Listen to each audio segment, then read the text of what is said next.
Si le père de tes enfants, ton mari, commence à porter main sur toi, il faut quitter cette union. Il faut quitter ce mariage. Il ne faut plus se dire que je reste dans le foyer pour les enfants.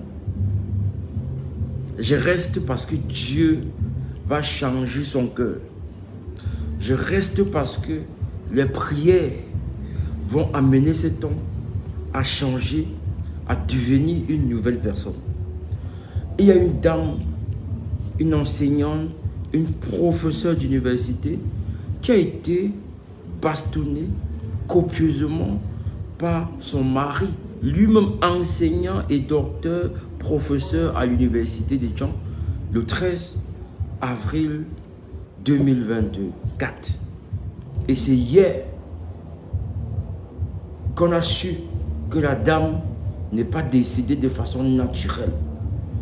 Et c'est parce que cette dame a supporté, a accepté de vivre un calvaire au nom de ses enfants, puisqu'ils avaient 4 enfants.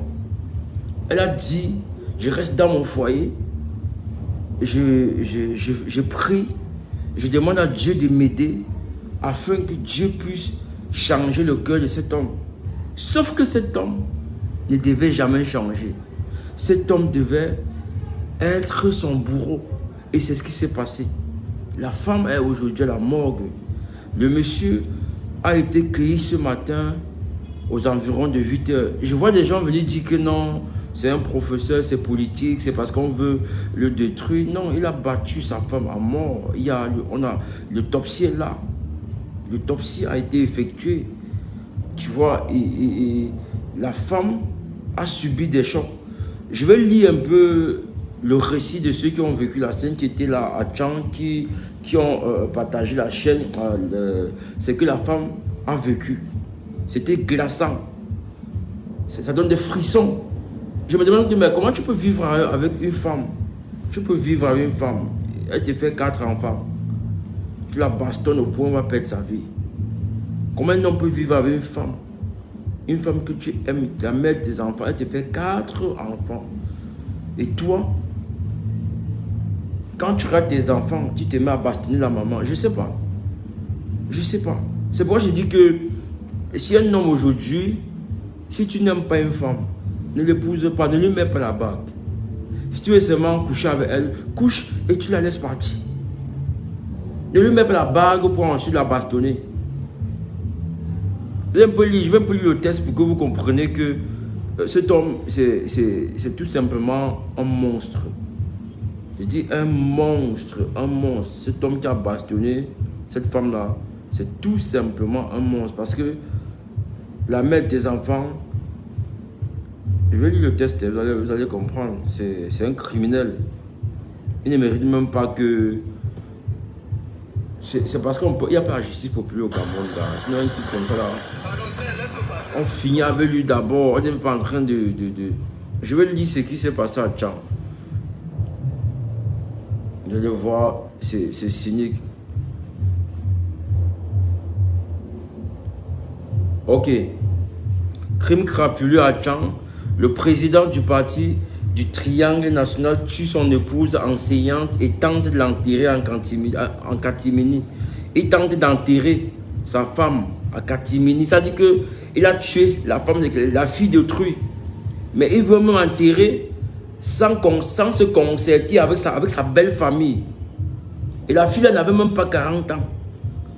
Ok, cela fait un mois aujourd'hui que le dénommé Donta Blanche, chargé de cours à la faculté des sciences de l'université de Caen, mère de 4 enfants nés plus de ce monde, tué par son époux Folefa Christian, maître de conférence. Tu vois, la dame est chargée de cours à la faculté des sciences de l'université de Caen. Maintenant, son époux est maître de conférence, des gros postes. Tu vois, lui, à son jeune âge, il a un gros poste. Elle aussi, à son jeune âge, elle a un gros poste. Et moi, je me disais que, étant une intellectuelle, elle ne devait pas supporter que son époux, pas sur elle, Moi, je ne comprends pas pourquoi elle supporte cela. Alors, cette dernière n'est rien d'autre que, bon, MSC, non, on va laisser ça. Ok.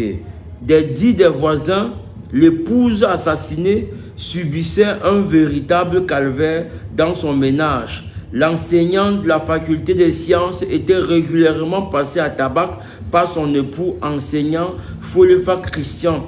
Souvent défigurée et traumatisée, elle continuait néanmoins à assurer ses devoirs conjugaux et à dispenser ses cours devant des étudiants admiratifs. Catholique, pratiquante, voilà ce que je disais. À partir de l'instant où tu dis que Dieu va t'aider, Dieu va raffermir le cœur de ton époux, il va changer, il va... Non, non, non, non, non, non. Si un homme te porte déjà la main 2, 3, 4 fois, et régulièrement, et facilement, il va t'éliminer. Vous avez vu tout ce qui s'est passé récemment au Cameroun. Il y a beaucoup de jeunes filles qui ont perdu la vie comme ça. Beaucoup de jeunes filles qui ont perdu la vie comme ça. Donc faites très attention lorsqu'un homme commence à vous battre. Et surtout, cherchez à savoir pourquoi il vous bat. Parce que les hommes qui commencent à entretenir des relations dehors deviennent violents. Un homme qui commence à te battre, quand tu vas chercher, il y a déjà une femme dehors. Le fait de te battre, c'est de te demander de partir. On continue. Écoutez bien, lisez les gars, partagez le live. Partagez le live, vous lisez aussi. Des voisins, l'épouse assassinée subissait un véritable calvaire dans son ménage. L'enseignant de la faculté des sciences était régulièrement passé à tabac par son époux. Enseignant, Folefa Christian, souvent défigurée et traumatisée, elle continuait néanmoins à assurer ses devoirs conjugaux et à dispenser ses cours devant des étudiants admiratifs. Catholique, pratiquante, blanche, était aimée de tous, avec son caractère maternel et assurait ses fonctions de trésorière des femmes scientifiques de l'université de Tchang. À l'opposé de son mari, son mari était un homme ultra violent, dangereux pour tous, y compris pour ses étudiants et collègues de la faculté des lettres qu'il traitait avec désinvolture et mépris absolu. Toujours prêt à bagarrer, Christian Folefa. La veille de l'assassinat de son épouse, le président du parti du Triangle National avait copieusement tabassé sa femme. Donc, le 12 avril, il avait copieusement tabassé son épouse à coups de poing et de goudin dans la résidence familiale et devant les enfants, comme d'habitude. Cette dernière venait de lui reprocher ses relations extra-conjugales avec des étudiants dont venait de naître un bébé garçon. Il faut dire que Christian Folefa est un véritable coureur de jupons bien connu dans les auberges et hôtels de la ville de Tchang. La pauvre dame qui voulait simplement dialoguer avec son époux a subi une torture hors de commun et n'a eu la vie sauve que par l'intervention des voisins. Le lendemain, 13 avril 2024, alors que le calme semblait revenu à la maison, le couple s'est rendu à une veillée funéraire où le mari a laissé son épouse pour, disait-il, assister une autre famille éprouvée. C'est ainsi qu'il a déposé son véhicule. C'est ainsi qu'il a déposé son véhicule près d'un bar de la ville et est rentré à la maison en moto, attendre justement son épouse et terminer le travail. Les enfants étaient occupés dans une pièce. À l'arrivée de l'épouse de Folefa Christian, Folefa Christian l'a surpris avec un morceau de latte qu'il a frappé à sa tête à plusieurs reprises. La pauvre n'a même pas eu le temps de crier. Elle est tombée raide morte. Le monstre l'a ensuite bien positionné comme si elle était victime d'un simple malaise et a pris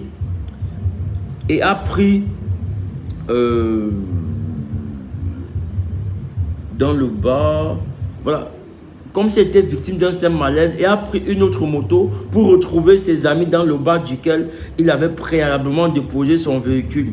Les enfants sortis de la pièce peu de temps après ont vu leur mère couchée et ont appelé leur père par le téléphone de cette dernière.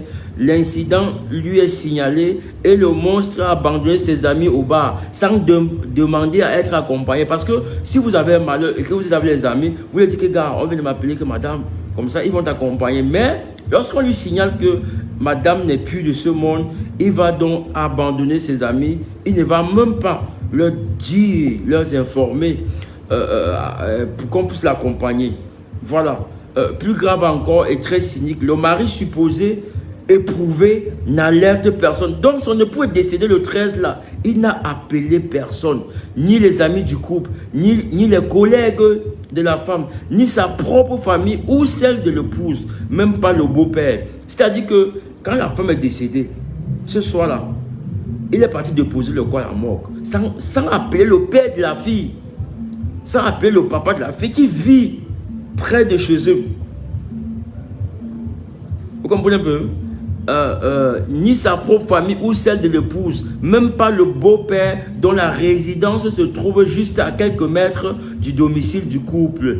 Il fait consigner immédiatement le corps sans vie de son épouse à la morgue de l'hôpital des Champs et organise rapidement le processus de l'enterrement en faisant creuser une tombe et en faisant imprimer les faits pas. Attendez les gars, est-ce qu'on creuse la tombe de quelqu'un? Je pense, nous on a vu, on creuse la tombe le jour où on t'enterre, ou bien à la veille. Mais lui il s'est précipité. Le papa de Blanche comprend alors que son beau-fils a quelque chose à cacher et que sa fille unique n'est pas décédée de mort naturelle.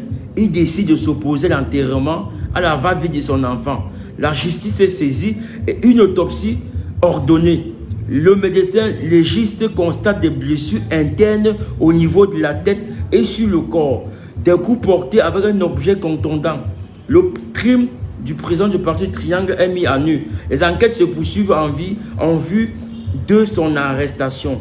Le couple a eu 4 enfants. Leur vie est à jamais brisée par l'extrême violence et la méchanceté de leur père. Aux dernières nouvelles, ce dernier se préparait à fuir le pays pour échapper à la justice. Bon, donc ce matin, aux environs de 8 heures, il a été cueilli et est actuellement en garde à vue à Tchang, dans un commissariat. Mais avant sa garde à vue, il faut rappeler que les policiers sont d'abord allés prendre les informations dans son voisinage pour vraiment savoir s'il était violent.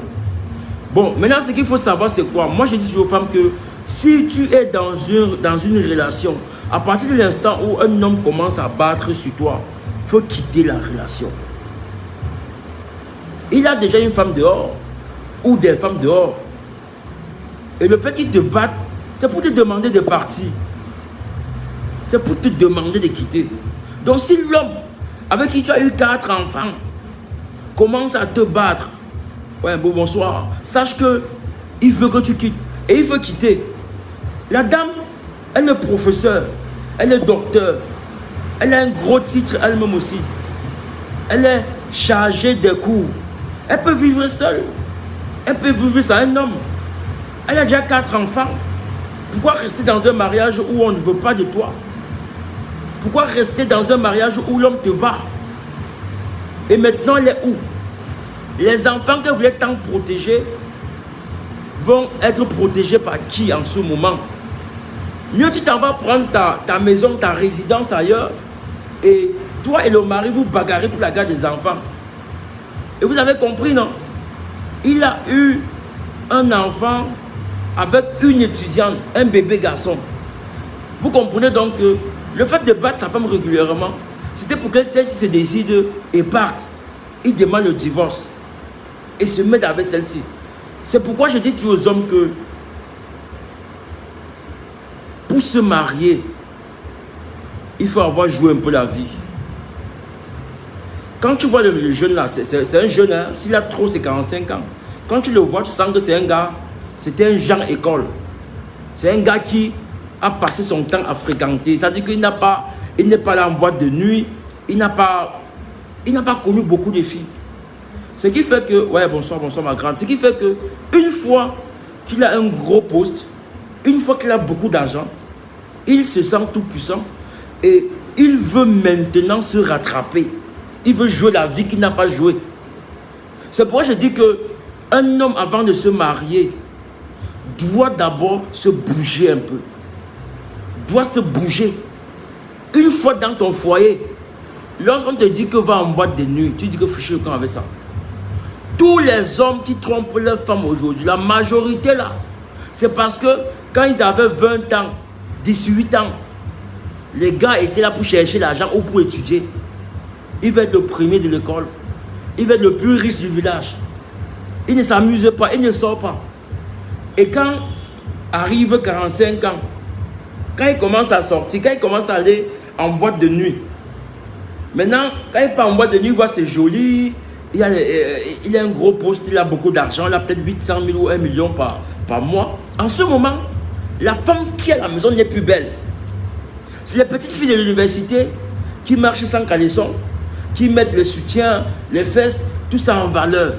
C'est maintenant là où il s'est dit, ah, mon frère, avec mon titre là, avec tout ça, pourquoi est-ce que je vais rester avec une femme qui a fait 4 enfants, dont les seins sont tombés et qui ne s'entretient pas, alors qu'il y a des jeunes filles là qui se proposent à moi parce que je suis professeur d'université. Voilà à peu près comment certains hommes raisonnent. C'est pourquoi je dis ceci. Si vous tombez sur un homme qui n'a pas joué sa vie, il faut l'amener à jouer la vie avant qu'il ne vous mette la barque. Et je dis aussi aux hommes que si tu tombes sur une femme qui a 18 ans, si toi, tu as joué ta vie, non, la fille a 18 ans, il faut parfois aussi sortir, tu l'amènes en boîte. Vous comprenez un peu, non? Parce que lorsque tu vis avec une femme qui n'a pas elle aussi connu la vie, qui n'a pas connu les déceptions amoureuses, tu es son premier homme. Et de jure que tu as 60% de chances que tu ne finisses pas ta vie avec elle.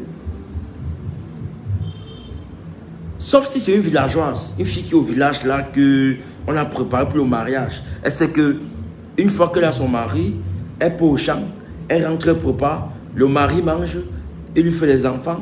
Si c'est une fille qui vit en ville, comme à Douala, tu prends une fille, même si tu la prends qu'au village, tu l'amènes en ville.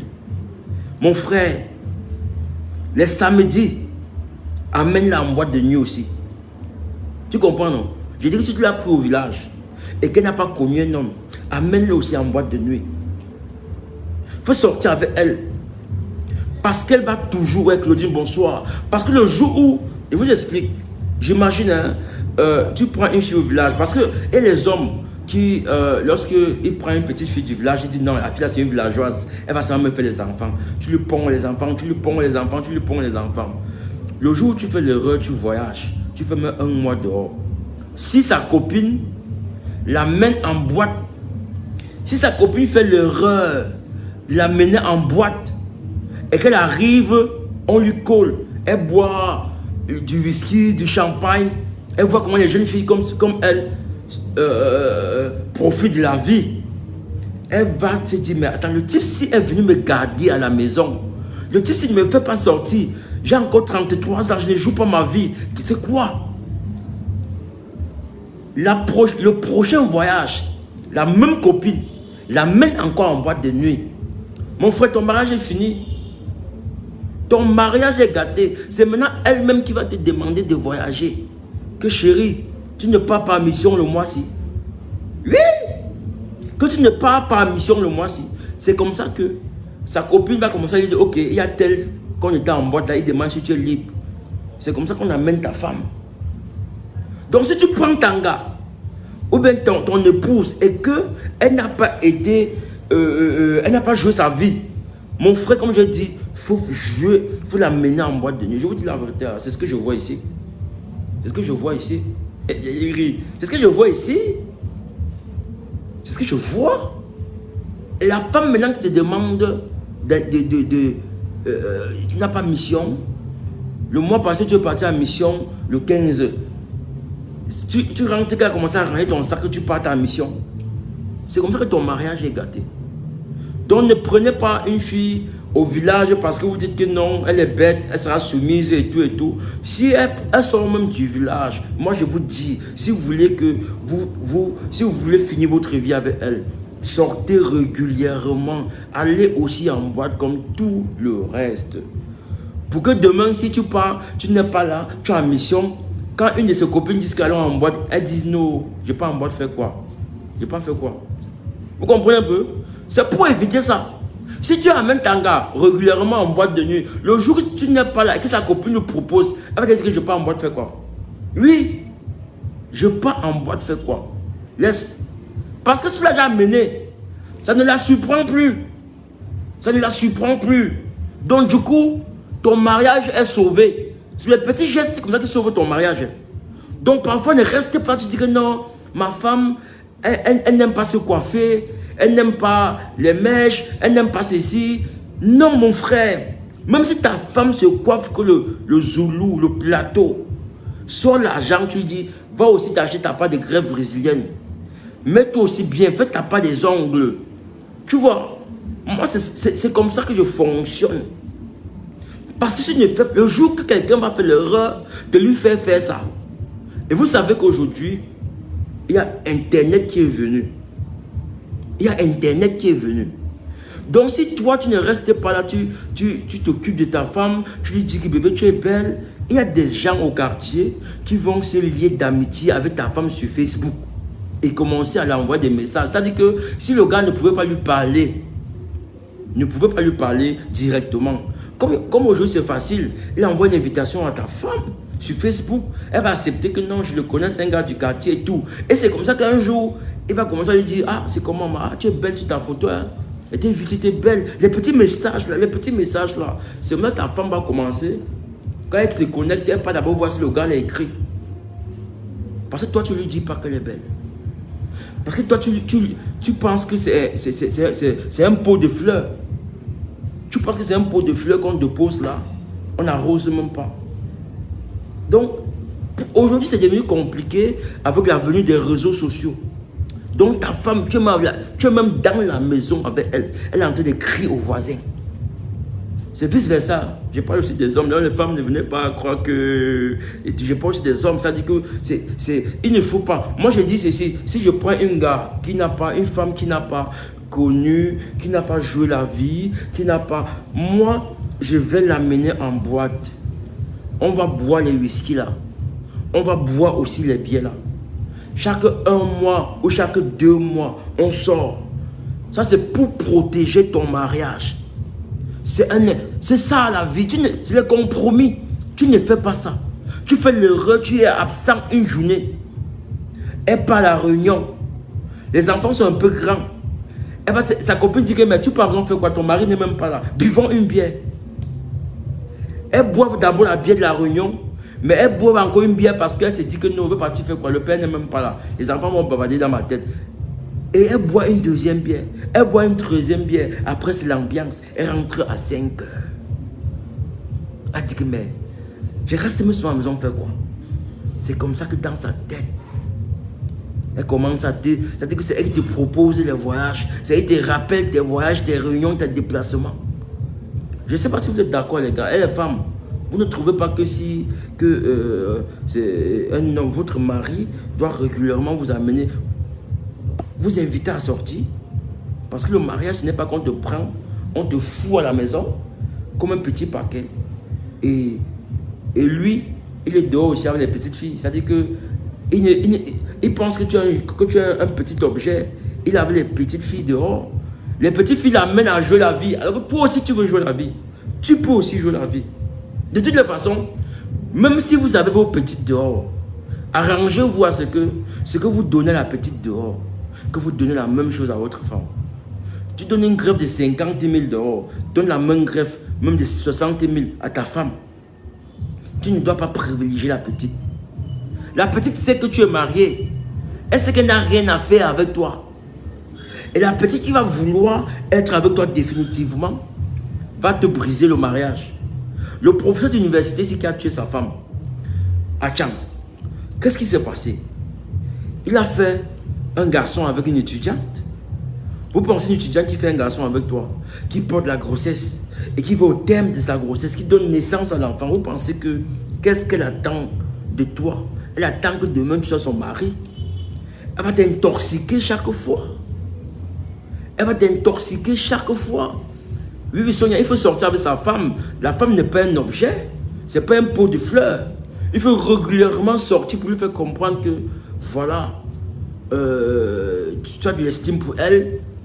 C'est de la reconnaissance parce que, attendez les gars, prenez un exemple. Non? Lorsque votre femme se déplace, lorsqu'elle voyage, et que vous êtes à la maison avec 3 enfants, vous devez vous occuper d'eux le matin. Vous devez aller les déposer, rentrer, faire à manger. Vous sentez comment c'est dur, non? Comment c'est difficile de s'occuper des enfants? C'est où vous comprenez que madame est importante. Que sa place, c'est une chef. Oui, on se laisse les enfants 3 jours. Ils dorment d'abord tard, tu bagarres pour qu'ils dorment. Le matin, tu bagarres pour qu'ils se réveillent. Tu dois rapidement t'occuper d'eux, les faire à manger et tout. Ils ne veulent même pas. Tu dis, lève-toi, va à la douche. Le premier se lève, il se lève à 2. Quand tu as douché avec le premier, l'autre ne peut pas encore se coucher. Tu reviens, tu sens comment c'est difficile. Donc tu comprends que les femmes souffrent, qu'elles sont importantes. Donc vous voyez comment une dame, toute une professeure d'université, elle a été battue par son mari régulièrement jusqu'à ce qu'elle a perdu la vie. Elle est docteur, professeur d'université, chargée de cours à la faculté des sciences de l'université de Tchang. Comment une dame avec tous ces gabarits, tous ces bagages intellectuels peut accepter d'être battue régulièrement? Pourquoi ne pouvait-elle pas quitter ce mariage? Quitter ce mariage, elle qui avait déjà 4 enfants, elle qui a un bon salaire. Parce que moi, c'est un professeur d'université, mon frère. Même si on ne paye pas, elle ne pouvait pas manquer ses 500 000, 600 000 le mois. Vu qu'en plus, elle était professeur, elle est chargée des cours. C'est beaucoup d'argent. Oui, Réveillez, bonsoir, c'est beaucoup d'argent. Donc moi, à sa place, j'ai demandé au divorce. Je prenais mon appartement, je partais avec mes enfants. Je te laisse faire ta vie. Tu as tes 4 enfants, tu as un bon poste, tu travailles à élever tes enfants. Le fait de rester dans le mariage, dans ton foyer, a dit que Dieu va changer son cœur. Dieu va, à travers les prières, Dieu va faire ceci. Non, ça ne marche pas. Un homme qui se trompe déjà avec les petites filles dehors. Et encore à l'université, une université où il y a plus de 40 000 étudiants. Parmi les 40 000 étudiants, il y a peut-être 28 000 filles. 28 000 filles, quand elles viennent à l'école, elles n'apprennent pas. Elles sont prêtes à coucher avec tous les profs parce qu'elles veulent des notes. Elles vont au marché, elles cherchent des habits provocatrices. Elles ont des habits juste pour provoquer les profs, les encadreurs. Ouais, bonsoir Harmonie. Comme quoi, moi j'appelle la dame. Moi je dis toujours aux femmes que dès qu'un homme a porté la main sur toi une fois, 2 fois, il faut commencer à réfléchir. La première fois, ça peut être un coup de colère. Et après, il se ressaisit, il ne porte plus jamais main sur toi. Mais quand il fait 2, 3 fois, et il faut même parfois commencer à faire des analyses. Quand un homme ne veut plus de toi, il change son comportement. Il rentre les sous, il s'en va dormir. Il rentre, il ne mange pas parce qu'il a mangé dehors. Il se lave, il va au lit. Il commence à te montrer, je sais pas, il commence à être distant. Quand il voit que tu ne gères pas sa distance, tu ne gères pas le fait qu'il ne mange pas, il commence la bastonnade. Un peu t'as claqué. Un peu t'as giflé. Pour ceux qui viennent d'arriver, les gars, mettez le cœur. Mettez le cœur, vous partagez au direct, pardon. Montons ensemble. Vous savez que depuis, on ne faisait plus le live.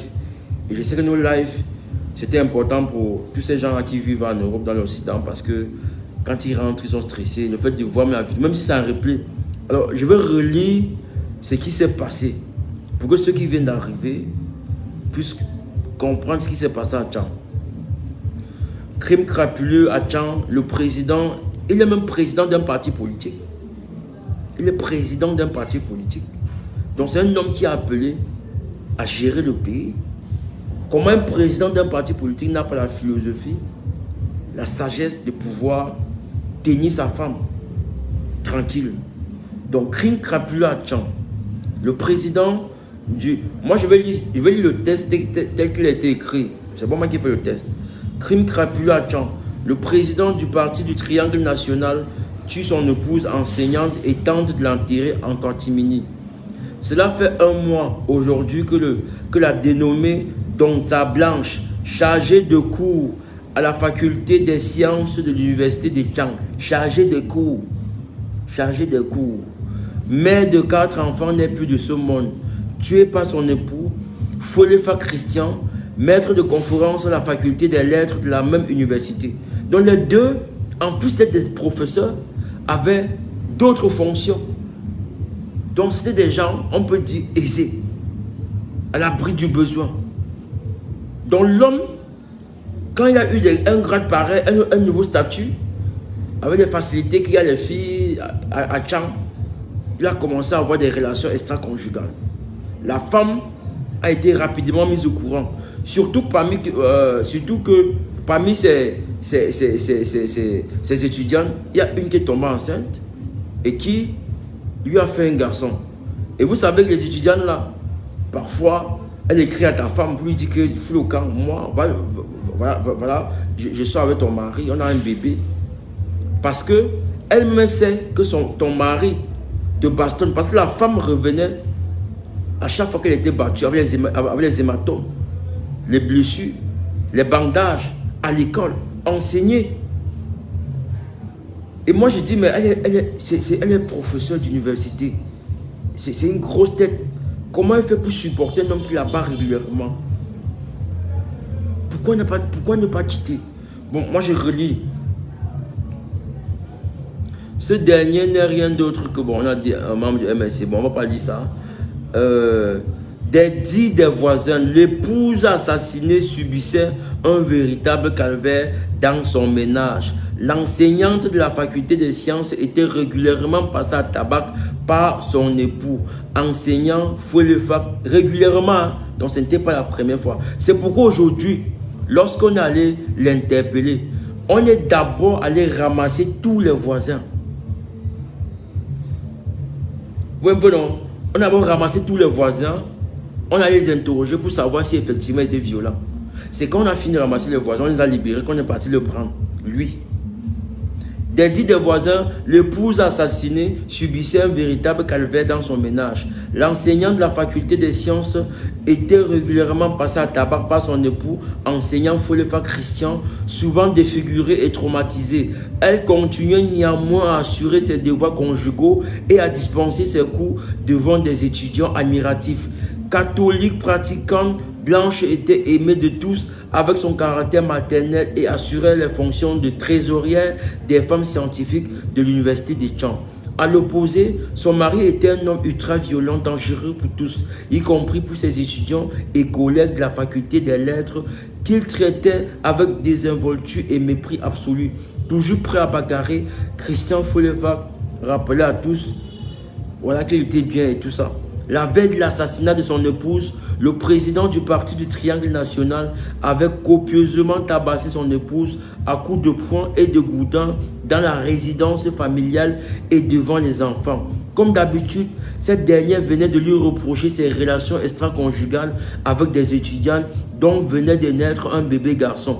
Il faut dire que Christian Folefa était un véritable coureur de jupons, bien connu dans les auberges et hôtels de la ville de Tchang.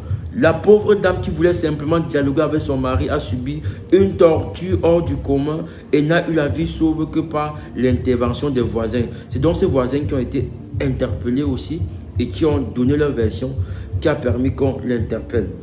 Voilà. Le lendemain, 13 avril 2024, alors que le calme semblait revenu à la maison, le couple s'est rendu à une veillée funéraire où le mari a laissé son épouse pour, disait-il, assister une autre famille éprouvée. C'est ainsi qu'il a déposé son véhicule près d'un bar de la ville et est rentré à la maison en moto, attendre justement son épouse et terminer le travail. Les enfants étaient occupés dans une autre pièce. À l'arrivée de son épouse, Folefa Christian l'a surpris avec un morceau de latte qu'il a frappé à sa tête à plusieurs reprises. La pauvre n'a même pas eu le temps de crier. Elle est tombée raide, morte. Le monstre l'a ensuite bien positionnée comme si elle était victime d'un simple malaise et a pris une autre moto pour retrouver des amis dans le bar près duquel il avait préalablement déposé son véhicule.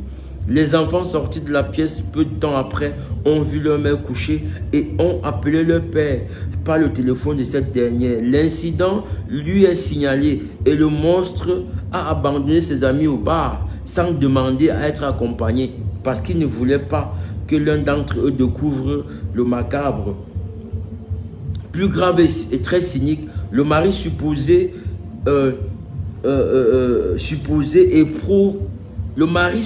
éprouver n'alerte personne, ni même les amis du couple, ni même les collègues, ni même sa propre famille ou celle de l'épouse, même le beau-père dont la résidence se trouve juste à quelques mètres du domicile du couple. Il fait consigner immédiatement. Comment est-ce que ta femme peut décéder? Tu n'appelles ni ta famille, tu n'appelles ni ton beau-père, tu n'appelles personne. Tu peux consigner le corps à la morgue. Donc tu portes le corps dans ta voiture, tu peux déposer à la morgue. C'est suspect. Je n'ai jamais vu ça. Je sais que lorsque quelqu'un décède, on appelle d'abord tous les membres de la famille et vous partez ensemble. Vous partez ensemble. Vous voyez un peu? Donc, il fait consigner immédiatement le corps sans vie de son épouse à la morgue de l'hôpital de Tchon et organise rapidement le processus de l'enterrement en faisant creuser une tombe et en faisant imprimer des faits-part. C'est lui qui creuse la tombe rapidement, qui fait des faits-part. Alors que normalement, il devait le faire avec le père de sa femme. Parce que la fille, c'est l'unique fille à son père. L'unique fille à son père. Il ne devait pas le faire tout seul. Moi, je sais quand même que lorsqu'il y a deuil, lorsqu'il y a malheur, on se concerte. On fixe la date ensemble. Tu ne peux pas fixer la date tout seul. Parce qu'il y a des gens qui sont occupés, qui ont des rendez-vous. Et donc, en fixant la date en commun, lorsque vous le faites ensemble, ça permet que chacun donne son avis par rapport à ses rendez-vous ou pas. C'est comment ça se passe. Donc, le papa de Blanche comprend alors que son beau-fils a quelque chose à se reprocher et que sa fille unique n'a pas décidé de mort naturelle. Il décide de s'opposer à l'enterrement à la va-vite de son enfant. La justice est saisie et une autopsie ordonnée. Le médecin légiste constate que des blessures internes au niveau de la tête et surtout le corps. Écoutez bien, le médecin légiste. Bon, je reprends. Le papa de Blanche comprend alors que son beau-fils a quelque chose à cacher et que sa fille unique n'a pas décidé de mort naturelle. Il décide de s'opposer à l'enterrement de sa fille et saisit la justice et une autopsie est ordonnée. Le médecin légiste constate des blessures internes au niveau de la tête et surtout le corps, des coups portés avec un objet contondant. Le crime du président du parti Triangle est mis à nu. Les enquêtes se poursuivent en vue de son arrestation. Bonne nouvelle, il a été arrêté aujourd'hui. Leur vie, le couple a eu 4 enfants. Leur vie est à jamais brisée. Et par l'extrême violence et la méchanceté de leur père. Aux dernières nouvelles, ce dernier se préparait à fuir le pays pour échapper à la justice. Vous comprenez dans la famille. Et quand je vois, parce que ça fait 12 ans qu'ils sont ensemble, c'est des relations qui sont nées sur les bancs. Et vous savez que, moi j'ai toujours dit que lorsque des gens se marient, se rencontrent sur les bancs, je n'ai pas sûr qu'ils auront loin ensemble. Parce que, lorsque vous vous rencontrez sur les bancs, vous êtes tous encore des étudiants. Vous n'êtes pas encore accomplis. L'homme se cherche encore, la femme se cherche encore, mais l'homme d'abord, la majorité des hommes, lorsqu'ils commencent à gagner beaucoup d'argent, la majorité commence à croire que la femme qu'ils ont à la maison n'est pas faite pour eux. Oui, la majorité des hommes qui n'avaient rien, lorsqu'ils commencent à gagner de l'argent, ils ont toujours l'impression que la femme qu'ils ont à la maison ne leur mérite pas.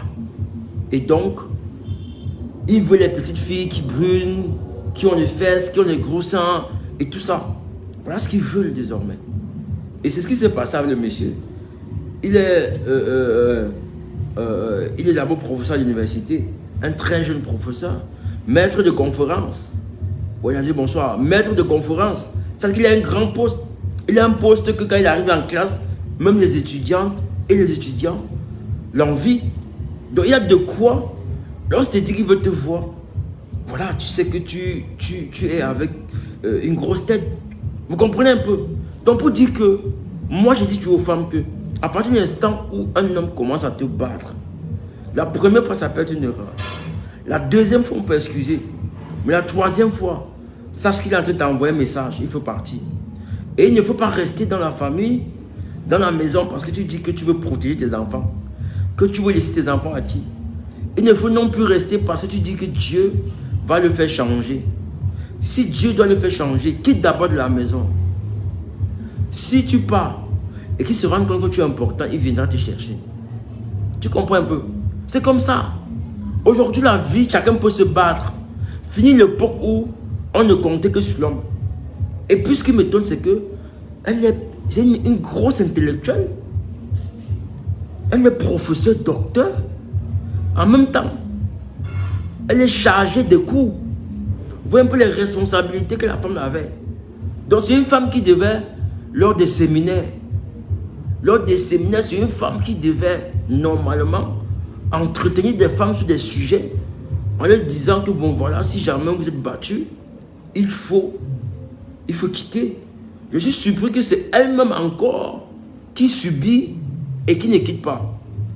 Autre chose, le monsieur même, il y a quelque temps, en mars, il a aussi publié, il a aussi parlé du féminicide sur sa page Facebook. Jusqu'à dire stop féminicide. Et il ne comprend pas. Le voici, écoute bien. Écoutez bien, lisez bien. Il vous fait lire. Il vous fait lire ce qu'il a écrit. Il dit ici que le voilà son compte Facebook. Il dit Dame Gonor, Yaoundé a succombé au énième coup de son conjoint aux premières heures du 14 mars 2024 au quartier Messassi à Yaoundé. Son bourreau a usé d'un marteau pour lui donner le coup fatal. Voilà. Il a parlé d'un autre crime passionnel à Yaoundé en disant que son bourreau a usé d'un marteau pour lui donner le coup fatal. Lui, c'est la latte. Lui, c'est la latte. Vous voyez un peu comment, les gars, tu n'aimes plus une femme. Convoque même une réunion familiale. Tu expliques, cause avec, dis-lui qu'il n'y a plus les sentiments. Si vous les blancs nous dépassent. Quand le blanc ne t'aime plus, il te dit que bon, il ne ressent plus rien pour toi. Il te dit pas me rester à l'hôtel pour que tu encaisses. Pour que tu encaisses et après vous vous séparez. Oui, si tu ne l'aimes plus, dis-lui que tu ne l'aimes plus. Mon frère, on a commencé à souffrir pour les femmes, on avait 17 ans. Donc si aujourd'hui la femme me dit que mais il n'y a plus, elle ne m'aime plus, moi c'est un peu un problème. Elle ne veut plus trop souffrir comme le temps à l'époque où quand tu savais qu'une fille t'a barré, tu maigrissais, ton cou sortait comme ça là. Ton cou devenait mince. Parce que tu dors, tu ne dors pas. On a tous eu des filles qu'on avait 20 ans. On croit que ça allait être nos femmes. On croyait que ça allait être nos femmes, que c'est elles qu'on devait épouser. Aujourd'hui, elles sont où?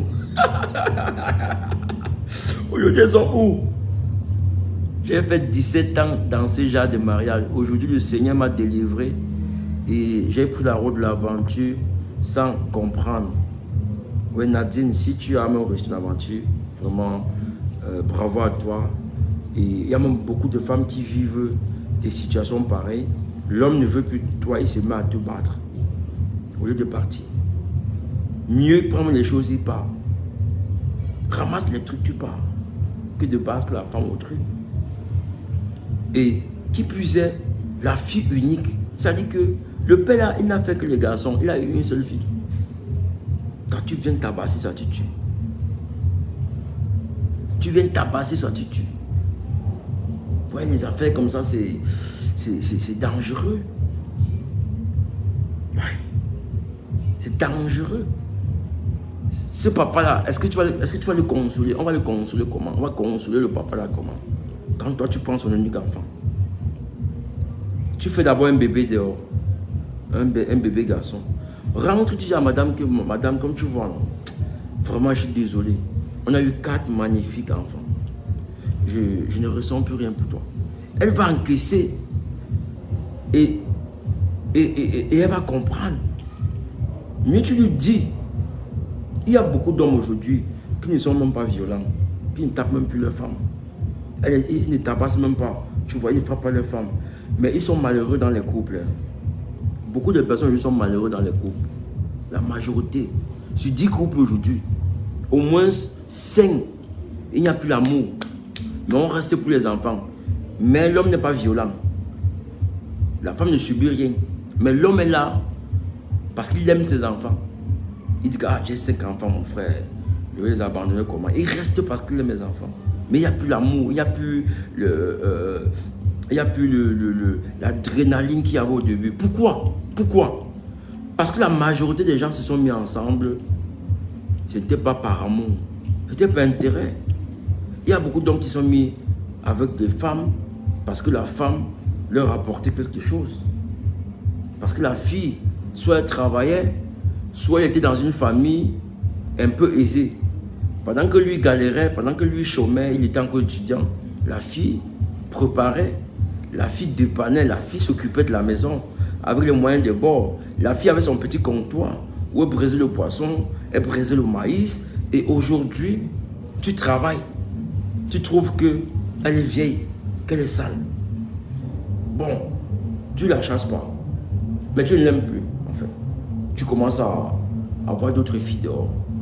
Si vous regardez autour de vous, vous allez voir qu'il y a beaucoup de personnes qui ne s'aiment plus. Parfois, ils sont en train de marcher. L'homme est devant, la femme est derrière. Ou la femme est devant, l'homme est derrière. Ils marchent comme si c'était des amis, comme si c'était grand frère, petit frère.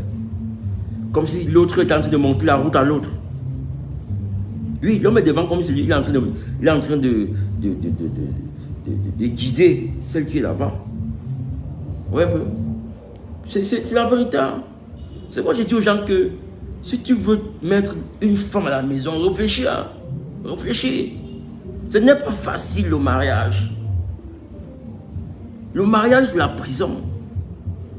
Le mariage, c'est la prison. Ce n'est pas facile. Donc, si tu veux mettre la femme à la maison, réfléchis pas 2 fois. Parce qu'à partir de l'instant où tu ne l'aimes plus, tu es en train de te détruire et la détruire aussi. Parce que si dès le départ, tu avais pris la bonne décision, elle sera avec quelqu'un, avec une personne qui l'aime. Elle sera avec une personne qui l'aime. Toi, tu l'as utilisé. Et c'est vice versa. On a vu des jeunes filles ici que elles sont avec un coiffeur. Le coiffeur se bat. La fille a le bac. La fille part à l'université. Le coiffeur paye, il contribue. Dès que la fille a licence, la fille dit que le coiffeur, elle ne peut pas épouser le coiffeur. Elle dit cache qu'elle ne peut pas épouser le coiffeur. Et c'est comme ça que le coiffeur, lui, il pense à son argent. Il pense à tout ce qu'il a dépensé. Et voilà un crime passionnel qui est né. On a vu ça ici. On a vu un coiffeur à Bounamoussa Diamakepe qui a mis le feu dans la chambre parce que la fille avec qui il pensait se marier est, après la licence, pourtant celui qui a financé a dit qu'il ne l'épousait pas, qu'elle a vu un benguiste. Le gars a flatté que viens en course, viens m'expliquer. Elle est venue. Le gars est sorti, il a pris l'essence, versé. Il a dit que comme tu parles, on va partir ensemble. On devait se marier, on devait vivre ensemble, on va mourir ensemble. Tu ne pars avec personne. Ouais, un peu non. C'est pourquoi je dis que avant de mettre la bague, réfléchis 10 fois. Parce que beaucoup de personnes sont malheureuses.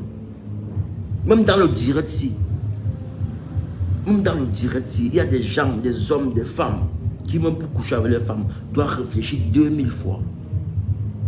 Oui, ce n'est plus ça, ce n'est plus comme avant. Pourquoi? Parce que tu ne t'es pas posé les bonnes questions. Tu n'as pas pris le temps de comprendre si ça avait elle. Je dis la vérité, ça se vit ici. Et quelqu'un marche avec sa femme. Sa femme est devant, lui il est derrière. Ou lui il est devant, la femme est derrière. Il n'y a plus le machin qu'on marche main dans la main. Même les jeunes ne marchent plus main dans la main aujourd'hui. Même les jeunes ne marchent plus main dans la main aujourd'hui. Comme avant. Les gens marchaient au quartier. Les jeunes filles marchaient, ce qu'elles faisaient comme ça. Ils savent mon gars. Elle présentait son gars dans tout le quartier. Aujourd'hui, ce n'est plus ça. Pas tout le monde est bandit. La fille a ses 4 shows. Tu avais une fille. Tu marches, tu l'arrêtes un peu comme ça, comme ta go. Elle refuse. Elle refuse. Et c'est ça qui fait qu'il n'y a plus d'amour. C'est difficile de voir encore les gens qui marchent, qui montrent qu'ils s'aiment, qu'ils sont amoureux. C'est un peu comme en 2000 où les gars marchaient, ils étaient contents. Non, ce n'est plus ça. Ça a changé depuis. Vous comprenez un peu? Il y a donc maintenant les filles qui se marient parce qu'elles ont l'âge a dépassé. Elle entre seulement dans le mariage, elle s'assoit, toum. Elle dit que je vais l'aimer avec le temps. Est-ce qu'on peut aimer quelqu'un avec le temps? Est-ce qu'on peut aimer quelqu'un avec le temps? Oui, mais mon frère, tout le monde est bandit. Tout le monde est bandit aujourd'hui. On joue qu'en bandit maintenant. Pendant qu'elle ne veut pas que tu arrêtes sa main, toi-même tu ne veux pas arrêter sa main. Ce n'est pas que c'est elle-même qui refuse. Ça dit qu'elle arrête ta main, tu es mal à l'aise. Parce que dans le même quartier, tu sais qu'il y a ta go, il y a de go que tu gères. Donc tu ne veux même pas qu'elle arrête ta main. Donc tout le monde est en bandit maintenant aujourd'hui. Tu vois un peu? Ce qui fait que la fille va tourner, pour finir à se mettre avec quelqu'un qu'elle n'aime pas. Juste parce qu'elle veut se caser. Et elle ne sera jamais heureuse. Toi, tu es dans ton foyer avec ton mari, mais lui ne peut pas te satisfaire. Tu ne peux pas prendre du plaisir avec lui. Parce que celui que tu aimes est dehors, mais il n'a rien. Et c'est vice versa. Il y a beaucoup d'hommes. Moi, je vais vous raconter une histoire que je suivis en Konsamba. Vous savez, Konsamba, à l'époque, c'était une grande ville.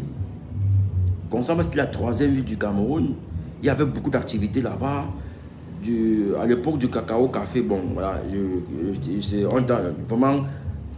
C'est nos parents qui étaient là-bas. Donc, c'est pas que c'est quand il n'y a pas de cacao, café.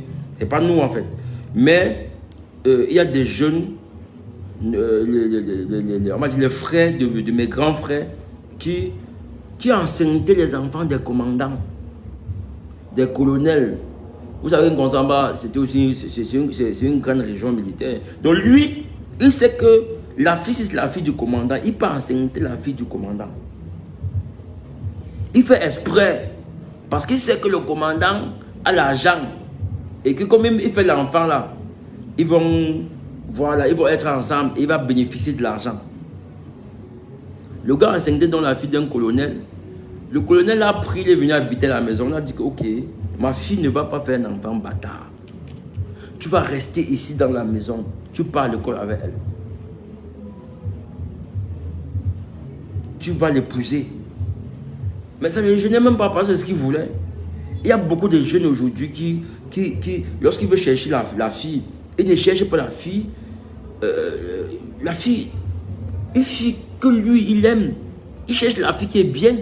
Vous-même les femmes, vous-même vous savez qu'il y a des gens qui viennent vers vous parce que vous avez un peu. Ils viennent vers vous parce que vous avez un peu. Ce n'est pas de l'amour. C'est parce qu'ils savent que non, la fille a un peu. Dès que tu tombes dans le piège de la personne, dès qu'il te contrôle, dès qu'il a les accès, c'est fini. On te maltraite sur ton argent. Il t'a mis 2 enfants, tu vas encore faire quoi? Il t'a mis 2 enfants, tu vas encore faire quoi? C'est fini, non? C'est fini. Et c'est vice versa. Il y a aussi les filles qui vont être avec toi, pas parce que ils t'aiment, mais c'est pas une bonne situation. Parce que tu es un battant, tu as des boutiques, tu as ceci, tu voyages et tout ça. Elle te fait des câlins, elle te manque, elle te fait des trucs, tu penses que non, tu es trop beau. Tu es trop beau, tu es beau petit. Non, elle te calcule. Il y a des gens qui sont tombés en scène. Parce que sur un gars qui va partir en Europe, elle tombe en scène. Ma soeur, si tu avais un gars qui voyage, qui go se chercher, qui n'est pas fréquenté en Europe, ne tombe plus jamais enceinte. C'est une erreur que tu fais. L'Europe est d'abord difficile. Tu penses que toi, il va partir en Europe avec les filles qui sont là-bas, les filles brunes, les filles métisses, les mexicaines, les machins, il va rentrer t'épouser. C'était à l'époque, hein. Il n'y a pas quelqu'un qui peut aujourd'hui vient t'épouser. Il n'y a personne. Et les filles qui étaient au pays, elles restent, on vient pour la doter, elles disent non, mon gars en France, tu es malade. Donc, moi, même si je pars en France, je ma go ici, qu'elle m'oublie seulement. Qu'elle m'oublie. Donc, je vais arriver là-bas. Je vais arriver. C'est qui?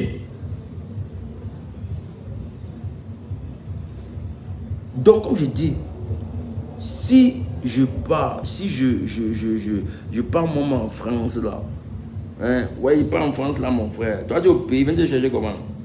Va te chercher au pays.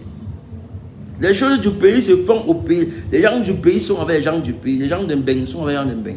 Voilà comment on fonctionne. On n'est plus ensemble. Sauf si j'ai même mes 5 enfants. Oui, pour mes enfants, j'ai dit ok, je m'en vais me sacrifier. Je m'en vais me sacrifier, là c'est bon. Mais que j'ai 22 ans. J'ai 22 ans. Moi, je vis en Mbeng. Me fala. Toi, tu es au Cameroun, mon frère. Et ça ne marche pas. Mieux tu prends ta part de diabète là-bas, vous bagarrez ensemble. Oui, oui, Caroline, il y aura toujours des exceptions. Il y aura toujours des gens qui vont partir et bien épouser, mais ce n'est plus récurrent. Je dis qu'il y aura, dans tout ce qu'on dit, il y a toujours des exceptions. Je n'ai pas dit c'est tout le monde. Mais ce n'est plus comme à l'époque. À l'époque, il y a des gens qui ont voyagé pour aller étudier. Ils sont rentrés épouser les filles, les femmes qu'ils ont laissées ici. Il y a des gens qui ont voyagé, ils sont rentrés épouser les filles qu'ils ont laissées ici. Mais maintenant, on fonctionne en bandit. Même ta femme que tu as mis la bague, elle est dehors, elle veut divorcer. Et ta femme avec qui tu vis à la maison, elle n'est pas avec toi. Vous êtes à la maison, mais elle est dehors. Tout le monde fonctionne en bandit. Vous comprenez un peu? Oui, tout le monde fonctionne en bandit maintenant. Donc si tu as ton gars qui, par un Mbeng, vient te chercher, c'est la chance. C'est la chance. Ton gars là, cherche-toi, marie-toi.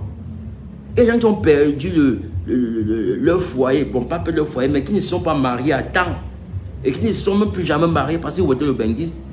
Le benguiste arrive aussi en Mbeng, on lui dit que pour les papiers, pour être bien, il faut qu'il couche avec elle. Lui-même pas coucher avec une fille, après il y a un Molanga. Il t'oublie. On a un seul qui a parlé d'un Consamba tout à l'heure, la ville des Féman. Vous-même, vous connaissez comment les gars de confondent. Non? Il arrive en Europe, il va être ménagère, ou bien il va être boy dans une maison. Il est boy dans une maison. Et parfois, la personne que lui va arnaquer, c'est son patron. Il est même peut-être célibataire. Mais lui connaît que c'est un gars. Il prend sa femme, il dit au patron que j'ai une fille au Cameroun qui est trop belle comme ça et tout et tout. Il prend sa femme vient épouser son patron. Sa femme du Cameroun vient épouser son patron. Donc lui, il est dans la maison, il est boy. Il s'occupe des choses et tout, tout et tout et tout. Sa femme dort avec le boss. Donc sa femme est la femme de son boss. Entre la guerre là, elle contrôle tout. Le mouvement d'argent, il dépose, il fait comme ça, comme ça, comme ça. Les gars, ils consomment fort.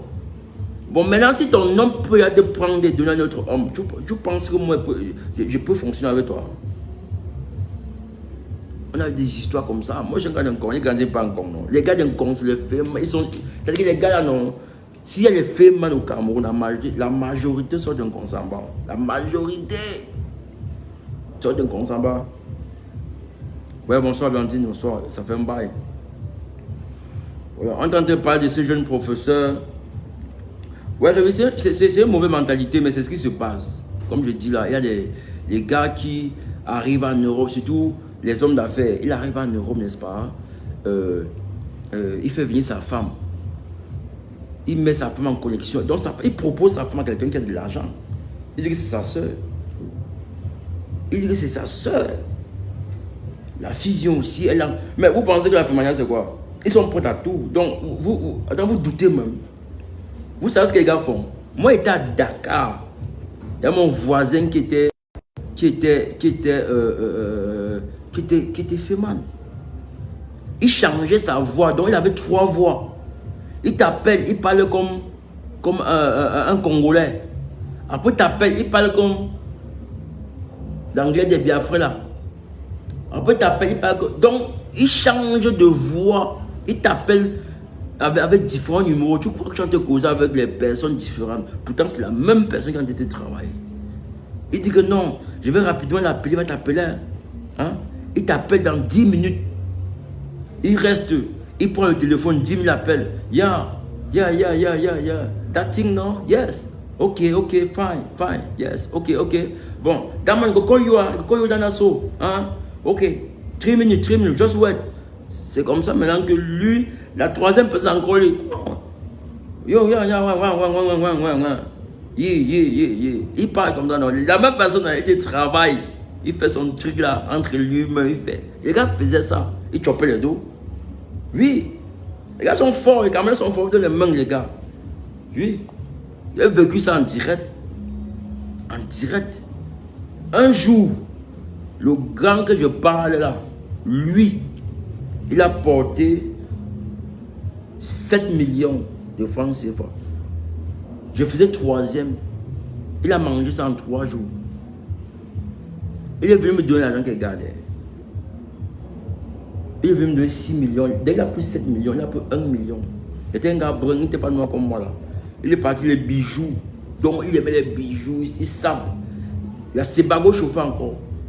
La Sebago a fait mal ici dehors. Il a fait fureur. Il est frais. Et il cherchait que les filles. Si tu es même belle n'importe comment et que ton père n'a pas l'argent, il n'est pas avec toi. Il cherche que les filles qui vont. Et à partir de la fille, il va travailler le père. À partir de la fille, il va travailler le père. Donc lui, il m'a donné 6 millions que je garde. Il sort. Il part être un peu.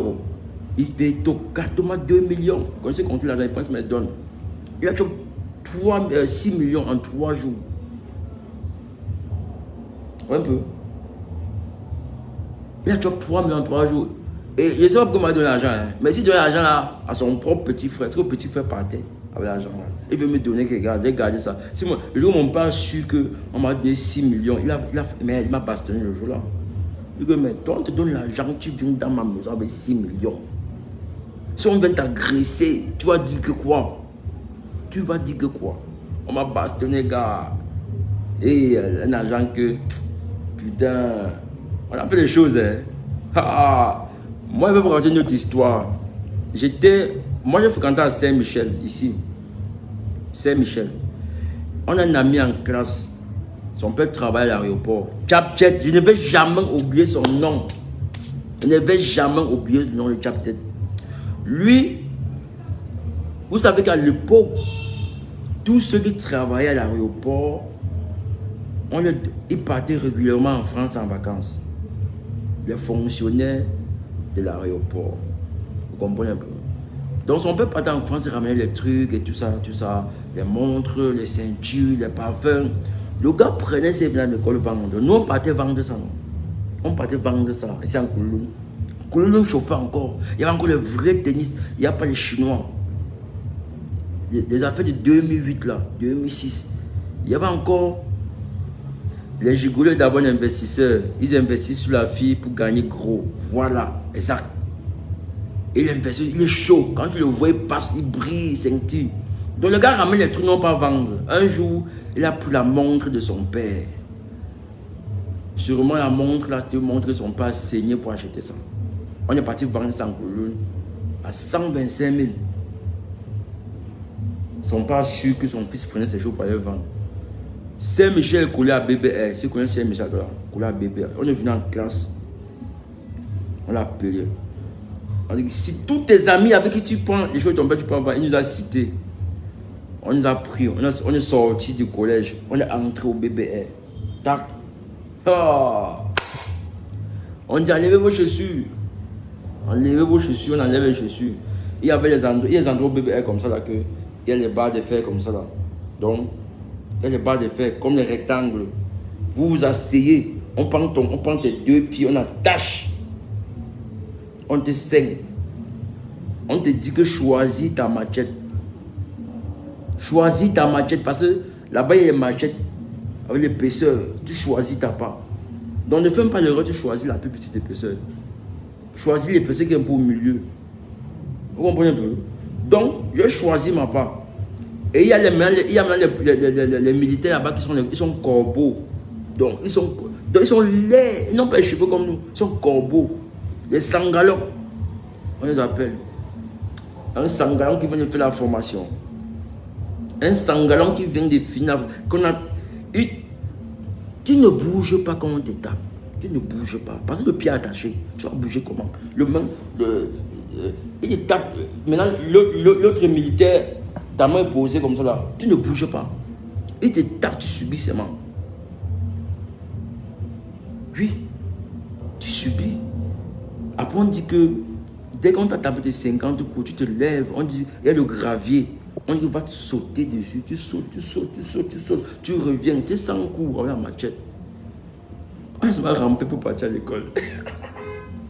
Ouais, gars, on a fait le truc, on a fait le truc. Saint-Michel. Qu'un fois qu'on a fait des choses, on a fait des choses. On a fait des choses. La meilleure vie, c'est à l'école, les gars. La meilleure vie, c'est à l'école. Les gens à l'école, là, regrettent aujourd'hui. Il y a des gens à l'école qui passent leur temps à apprendre.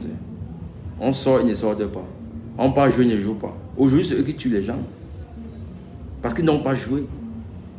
Ils se retrouvent à 50 ans à dormir dans les boîtes de nuit avec les enfants de 20 ans. Non.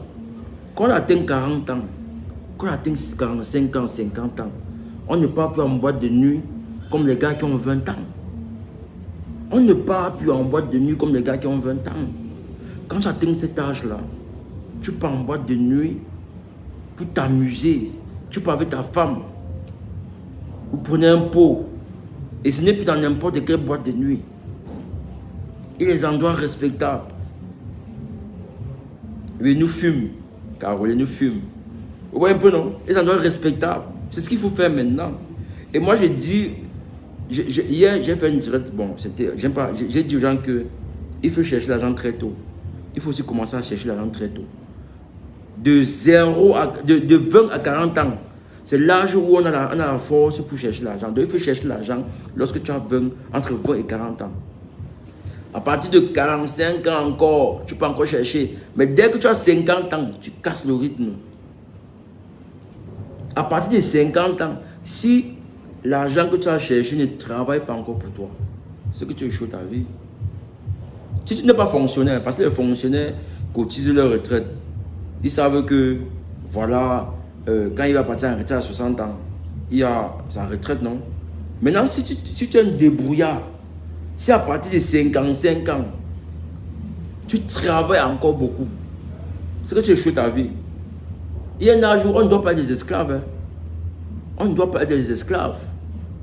Moi, j'ai dit aux gens que si tu as ta petite vie là, vis, travaille pour élever tes enfants.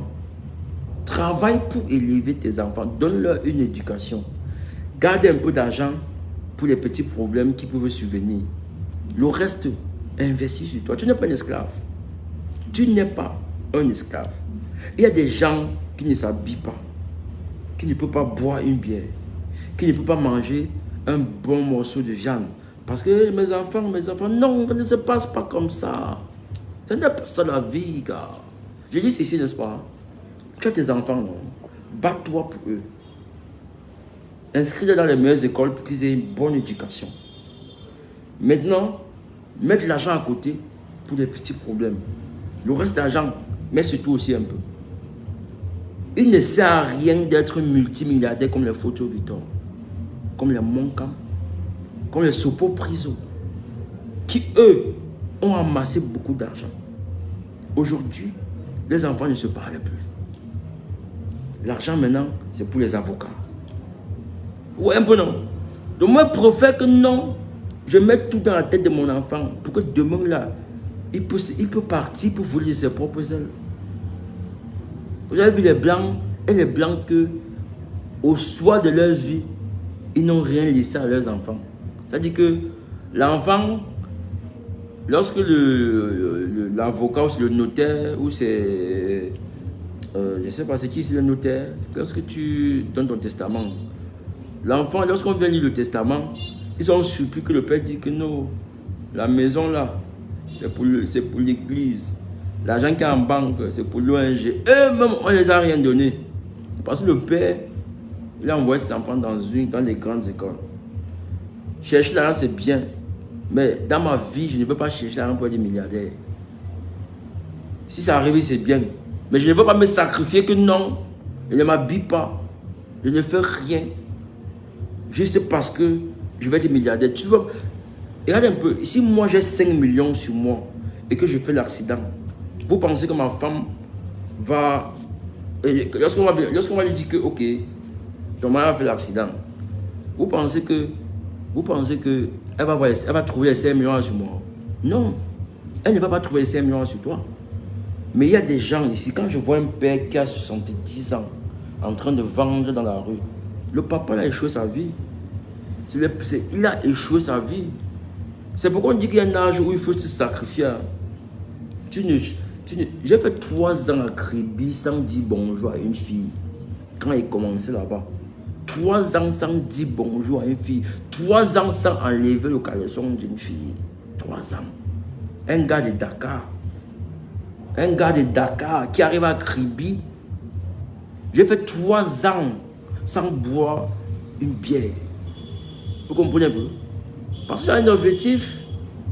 Maintenant, après, tu peux boire tous les casiers de bières que tu veux.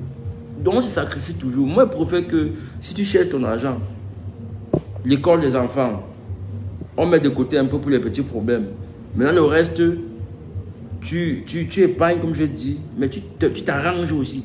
Parce que si tu n'es pas en forme, tu ne peux pas produire. Si tu n'es pas en forme, tu ne peux pas produire. Vous comprenez un peu? Oui, Caroline, la vie n'est pas facile pour certains. Je suis d'accord avec toi. Mais moi, je me dis que chaque homme doit pouvoir comprendre sa situation. Chaque homme doit accepter sa situation. Moi, je sais que je viens d'une famille pauvre. Moi, je viens d'une famille pauvre. Pourquoi je dois chercher à marcher avec un gars qui est riche? Ou bien faire comme un gars qui est riche? Nous, on a compris ça très tôt. Quand on était à Saint-Michel, il y a des gens qui étaient Bonapriso. On venait garer les voitures. Ils sortaient des voitures. Ils allaient à l'école. Ils étaient bien habillés. Dès que les chaussures sortaient, les tennis, les nouveautés, ils allaient à City Sport acheter leurs tennis. Nous, ce n'était pas ça. Dès qu'on est en vacances, tu accroches ton sac ici, tu fais le tour de doigt là, tu fais le taclage. Si tu veux, tu ne tacles pas. Tu n'auras pas la chaussure. Si tu veux, tu ne tacles pas. Si tu veux, tu ne te balades pas. Ton père n'a pas d'argent. Tu vas t'habiller comment? Il a déjà fait l'effort de t'envoyer à Saint-Michel, qui n'est pas n'importe quel collège. Il s'est déjà sacrifié. Il a dit, ok, je t'envoie à Saint-Michel. Il y a aussi Bénédicte. Il y a aussi Chevreuil. Quand ton père qui est pauvre t'envoie là-bas, c'est parce que il veut que toi, tu aies une bonne éducation. Et c'est un sacrifice pour un père qui est tailleur, qui a un petit commerce, qui t'envoie là-bas. Maintenant, il faut que toi, maintenant, tu comprennes que non. Si tu veux aussi la An1, la Iverson, la Convex, tu vois, la Air Jordan, la Reebok, tout ça, va vendre, non? Oui. Tu prends ton sac, mon frère. Il faut accepter sa situation. C'est que tu les gens, c'est quoi? C'est que beaucoup de personnes savent qu'ils sont pauvres, mais ils n'acceptent pas qu'ils sont pauvres. Il faut accepter que tu es pauvre pour pouvoir avancer. Et dès que tu acceptes que tu es pauvre, en ce moment-là, les choses deviennent faciles. Moi, je ne peux pas envier quelqu'un qui est bien. Mon frère, chacun a ses problèmes. Je ne peux pas avec quelqu'un qui est riche. Je sais qu'il a fait comment pour l'argent. Je sais ce qu'il fait quand il est 24 heures, quand il est 0 heure. Je sais où il part. Il y a des gens qui se couchent. On a le président d'Avenir à Douala. Lui sortait, il entrait dans une chambre, on fermait la porte, il partait en Inde chercher les remèdes. Il est mort pourquoi? Vous connaissez le président d'Avenir, non? Il est mort comment? Il est entré dans la chambre, il a fermé la porte. Il a dit à sa femme qu'il revient dans 1 mois. Sa femme est partie ouvrir la porte le 27e jour. Il est mort. Donc tu le vois en route, là, la grosse voiture. La grosse voiture américaine, là, avec les jantes qui tournent comme ça, là. Tu as envie, alors que la nuit ne dort pas. Contente-toi du peu que tu as. Maintenant, même si tu as 100 francs. Maintenant, attends, je vais vous poser la question. Les Makita qui font le gardiennage, là, vous pensez qu'ils vivent comment? Ils ont même pas beaucoup d'enfants que nous. Mais ils vivent avec 50 000, 60 000. Vous pensez qu'ils font comment? Et les femmes même ne se prostituent pas. Hein. Les femmes même ne se prostituent pas. Donc ils se contentent de ce qu'ils ont. Ils vivent dedans. Ils vivent avec le maïs, le couscous. Couscous chaque jour. Avec l'eau, le cube. L'eau, le cube. Et ils sont bien. Ils ne sont pas, ils ne sont pas dans vos choses de 600 000, 1 million et tout, et tout, et tout, et tout. Vous avez vu, non? Donc, quand tu te contentes de ce que tu as, et tu fais ton programme avec, non, ça va, ça marche. Moi, c'est comme ça. C'est pourquoi je n'envie pas les gens. Je n'envie personne. Passe ici, avec ta grosse voiture. C'est ton problème, c'est ta voiture. C'est ta part. C'est toi qui as acheté, ce n'est pas ma part. Tu ne dois pas passer à ta grosse voiture. Maintenant, mon cerveau commence à me faire mal. Que pourquoi il n'est pas ma part de voiture? Ouais, bon, non. Oui, c'est comme ça. Donc, je ne vois pas pourquoi un jeune aujourd'hui va envier une autre personne et tout, et tout, et tout. Non, non, non. Si tu commences à envier les gens, tu ne vas pas arriver. Tu ne vas pas arriver. Ok, la famille, voilà. On se dit à très bientôt, les 23h11 ici. On va reprendre nos lives comme d'habitude parce que c'est que les lives vous manquent, non, les gars. C'est que les lives qu'on fait, ça vous manquait. On va reprendre encore nos sujets. Voilà, c'est parce que bon. Bavarder comme ça, chaque chose, c'est pas facile. Hein? C'est pas facile, le cerveau là. On ne donne pas. Parfois, tu fais ça et Néo coupe. On fait pas, on coupe à l'humain, gars. Donc, on va reprendre nos lives. Je vais aussi recommencer à vous montrer les rues de Douala Yaoundé, comme à l'époque. Ok, la famille. Ouais, mon frère, ça fait vraiment longtemps qu'on ne faisait plus le live. On va reprendre et ça va faire que les gens vont revenir parce que beaucoup, quand ils rentraient, tapaient le téléphone, ils m'appelaient encore fait quoi? Il est encore parti où? Il a encore montré qu'il est malade. Oui, donc on va reprendre ça. Ok. Portez-vous bien, les gars. On est 60. Mettez-moi 60 likes là-bas. Ça fait que demain, je suis en live, vous allez être notifiés. Il faut toujours liker quand vous arrivez.